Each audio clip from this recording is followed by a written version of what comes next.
So here we have here outlined is the Asian session from beginning to end, starting at the New York Open, midnight.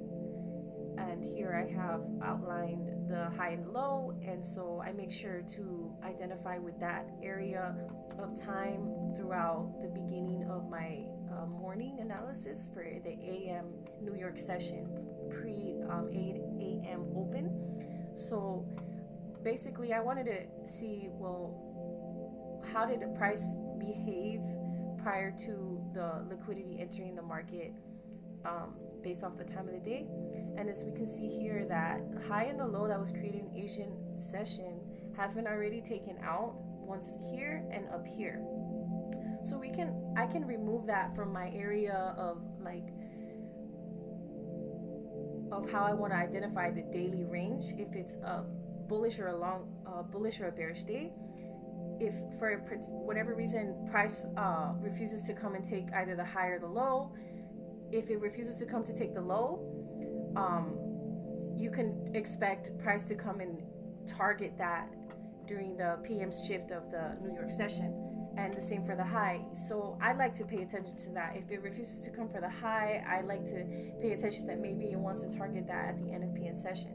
But being that it did it already, I take that out of account, and I say to myself, well, price has already liquidated the highs and the low. I want to see what action happens after that point. What is the price action talking and telling me? So I can see that at this point at 8 a.m., prior to, it dipped one more time below the New York Open, and it made a push up, but it did not continue. It dropped down, came below the New York midnight once more after the 8 a.m. candle. And from here, and actually not just in that moment, but it did it three times actually. So we're looking at the 3-minute time frame. So there's a lot going on right here that is already telling me what I need to know. And then what I need to pay attention to is this area, and I need to pay attention to this area. In particularly this area, I'm gonna be more adamant with looking at maybe this one more, because being that right here there's already a call to action here. It's been, it came again, and so now this low created that didn't refuse to collect at the same time right here again. I think this is important to pay attention to. I would be focusing on what's gonna happen here, and also I'm gonna focus on what's gonna happen here, because also it did not come to take out this high, neither did it come to the low, neither did it come to the high. So I'm going to bring it down to the lower time frame. Still December 4, 2025. We're looking at AM New York session prior to the New York Open, which is over here, which is 6:30 Pacific time. So continuing my notes, I waited for the 8 a.m. candle, of course, but I had annotations I would have been making sure to pay attention to what's happening prior to, and then once that 8 a.m. candle forms, the way that price action kind of makes these rapid swings are also not recovering.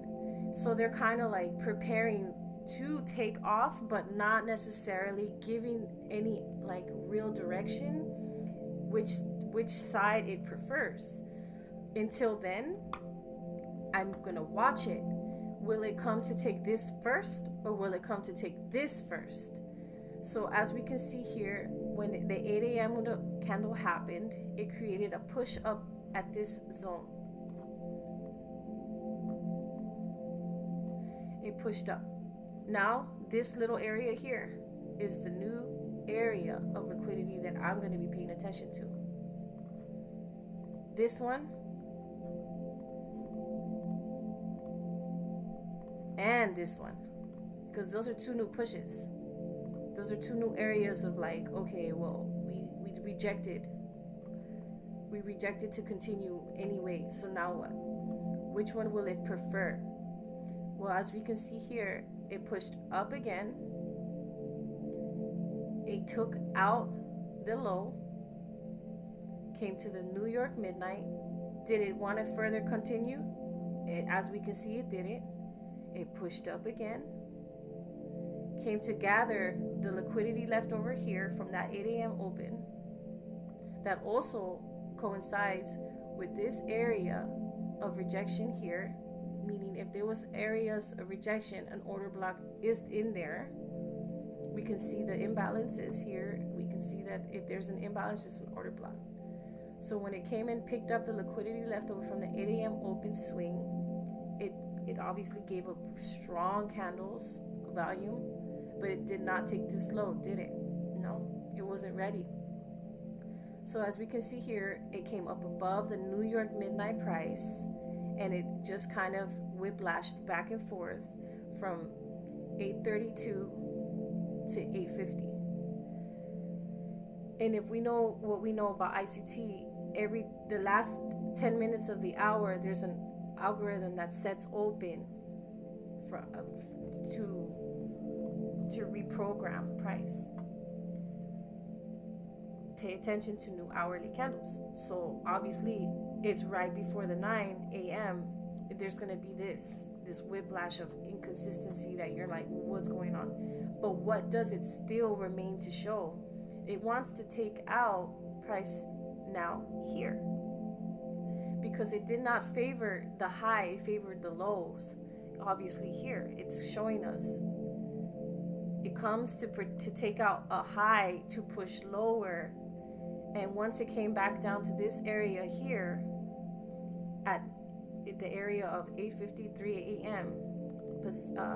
Eastern time, price reacted as we expected, and it came to take out all this leftover buy side liquidity. Correct? So once it did that, but it's still not technically the open, we gotta wait for what's gonna happen next.